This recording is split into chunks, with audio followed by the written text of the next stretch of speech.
Aujourd'hui, le silence des justes amène les jeunes du pôle adulte passer la journée au centre équestre. Les chevaux permettent de tisser des liens uniques avec les personnes autistes. Pratiquée tout en douceur, l'équitation favorise la régulation émotionnelle et le bien-être psychologique.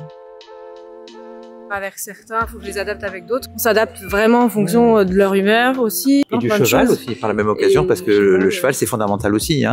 On sait bien les binômes qui vont pouvoir fonctionner, et puis ceux qui vont avoir un peu plus de mal, mais des fois on est surpris. Voilà, c'est pour ça que dès que Slata, on le met pas avec Shannon par exemple, qui est très speed, qui peut se mettre à crier et faire des gestes brusques. Comme lui, il est un peu plus craintif, on va dire, on va le mettre plutôt avec Mathéo, qui est assez calme, posé, qui fait pas de réaction inappropriée à aucun moment, quoi. Moi, je suis les séances, il n'y en a pas une qui se ressemble. Non. Il y a toujours des choses nouvelles ou alors des renforcements de choses qui ont été vues. Vous savez, comme le disait Magali au niveau de la motricité, j'ai vu même dans une séance des évolutions entre le plot, par exemple, qu'on prenait de la main droite, qu'on passait dans la main gauche et puis qu'on reposait avec la main gauche. Enfin, des choses qui se croisent, des motricités qui se travaillent. Ça, c'est vachement intéressant. Pas avoir l'œil, mais on voit plein de choses.